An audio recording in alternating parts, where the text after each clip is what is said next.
about that, guys. My last video got cut short.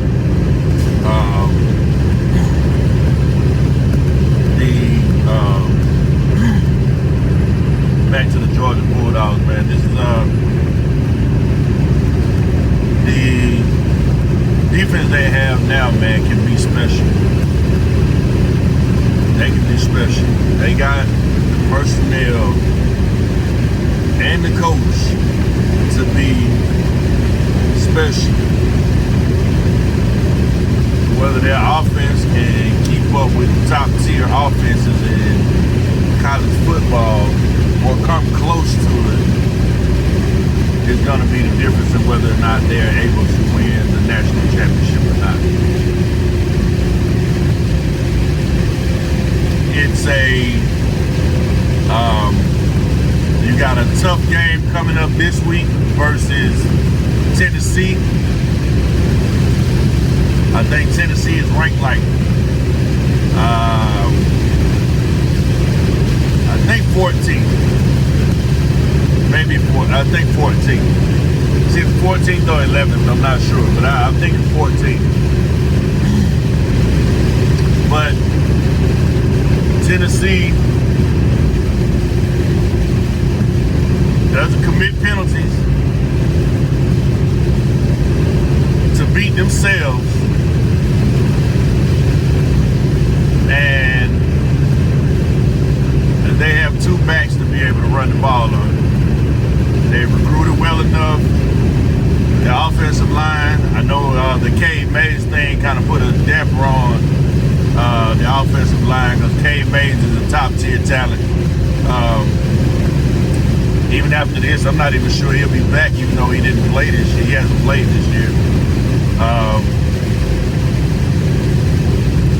Tennessee has top tier talent. They recruited well. And Jeremy Pruitt is a good coach. You know what I mean? He's a good coach. He's coached with some great names. You know what I mean? He was in Florida State with Jimbo Fisher. He was in Alabama with Dick Saban. He was even in he was at Georgia with Mark Richt.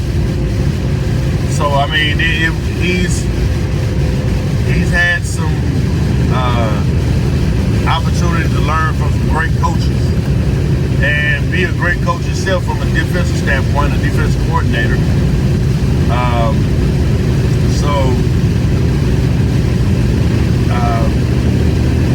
They're going to be tough going forward.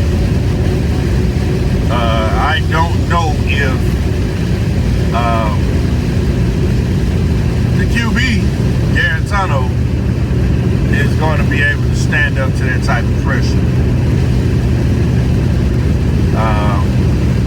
I think Georgia's the defense is better than Tennessee's offense.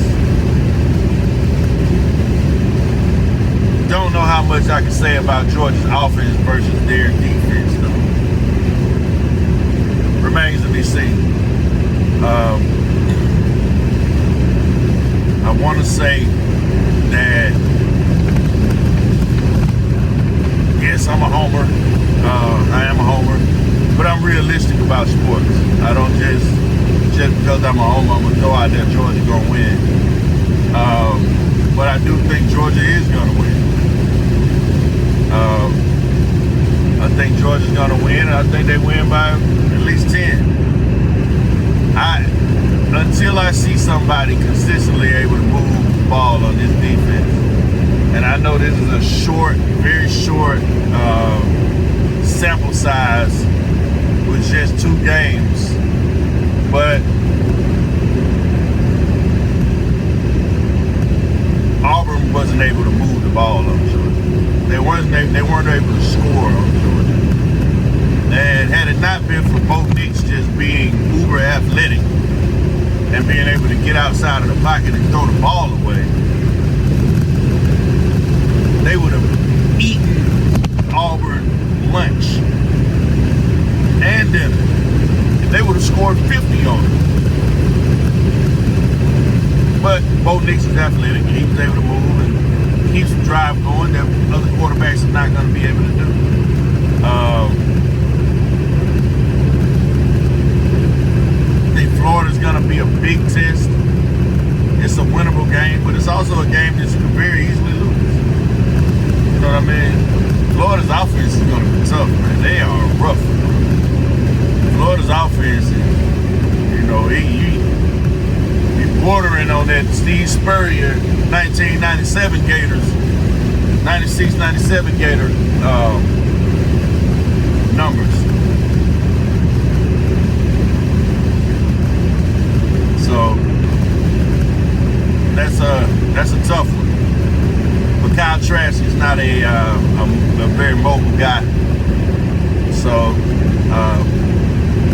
but the tight end they got, that tight end Pitts for Florida the guy's a monster, man. He's a monster. I thought he was coming out in the draft this year, this past year, and he's a great guy to draft on your team for whatever reason. It doesn't matter who your team is. You can use him. You know what I mean? And he gonna have instant impact. He's got that much speed, and his hands are that good, and his route running is that good. Not sold on his blocking, but from a tight end perspective, from a pass catching tight end, he's gonna be a problem. But not to put that before Tennessee or Alabama. That's the following week. But Tennessee is in front of you right now, and you're talking about a top 15 opponent after you just faced number 7 last week. It's gonna be tough. Tennessee is gonna come to beat you. They're not coming to lay down for Georgia. They're not. I'm sure they want to blow the doors off Georgia. You know what I mean? I just don't think it's going to happen. This college football season is going to be kind of strange. I mean, it's still weird with this COVID-19 thing, man. It's still weird. And I think all the teams are trying to get adjusted to it. I think you're still getting adjusted to it. Because normally by this time in the season, man, you've already had some little basically warm-up cupcake games. Everybody does. You know what I mean? Every now and then you have a top 10, top 25 matchup in the first week of the season, like the Kickoff Classic or something like that. But for the teams not playing in the Kickoff Classic, most of those teams don't usually have out of the gate conference opponents are out of the gate tough opponents. They don't. They usually like the first game is like a preseason where they play a Division 2 or Division 3 team or something like that, just to get their feet wet. But without all of that, without the other teams, the smaller schools being able to take the same precautions and have the right protocols in place for them to be able to travel and still protect themselves. You had the big name schools basically having to play each other to start out with and extending their own conference schedule just to fill out the season. So this is going to be different. I'm still anxious to see what the Big Ten is. I'm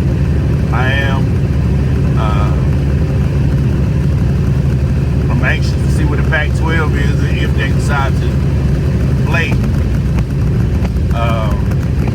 We're seeing what Oklahoma and Texas look like. And Texas could very easily be 0-2.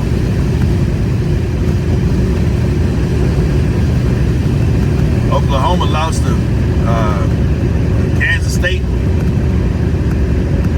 again.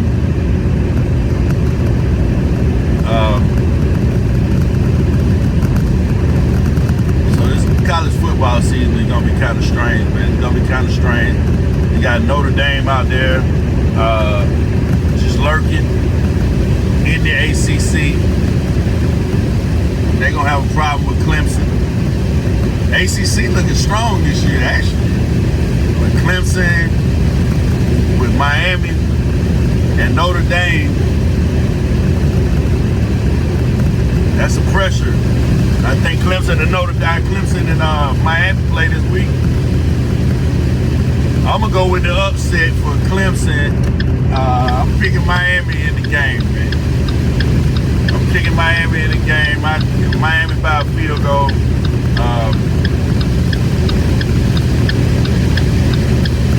I think Miami might upset everybody apple cart because De'Aaron King, he's the truth. I wanted him to come to Georgia, but when he didn't,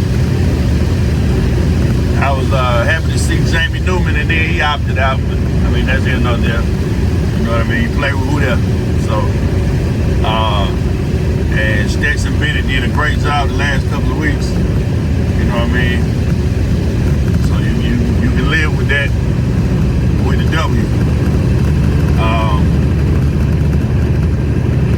Still waiting to see what Virginia Tech gonna turn into for the ACC. But for the most part,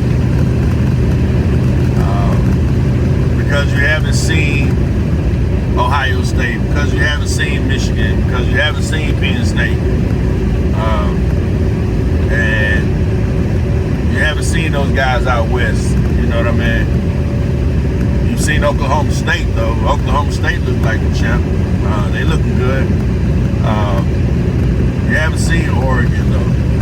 You haven't seen USC. You haven't seen UCLA.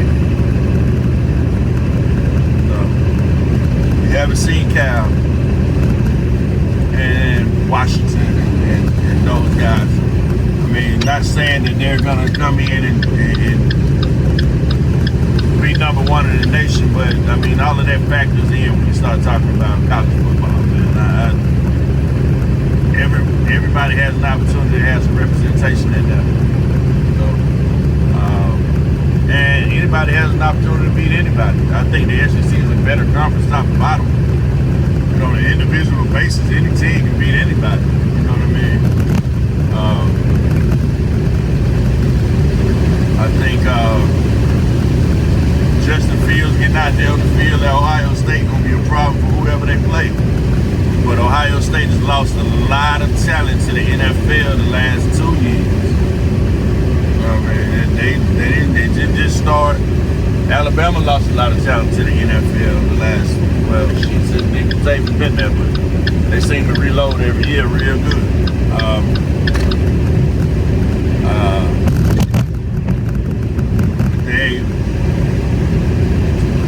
You lose, you're starting running back, and your whole secondary basically for Ohio State. So this time that they have had to, I'm pretty sure it's giving them a lot of time to a lot more practice time to get guys acclimated with being out there on the field more. So Ohio State could come in and actually be real tough. I know they still got them ranked like 1 or 2 or 3 or something like that. I don't feel like that's fair without them having played a game. And I think they should still be outside of the top 10. I wouldn't push them any farther than that. But I put them in front of the one-loss teams and shit like that, so it don't drop them completely out of the opportunity to be playing for a national championship, because that's not their fault that their seasons have been postponed. So, but anxious to see what Georgia does with Tennessee. If Georgia is able to handle Tennessee, you might be looking at an elimination game you might be looking at an elimination game for the national championship or the playoff, with Georgia playing Alabama next week. And that's a tough game. That is a tough game. tough game. But this week, we got a Nick Saban disciple versus a Nick Saban disciple. Let's see what they got. It's your boy, Buddy Rowe. Control Trap Sports.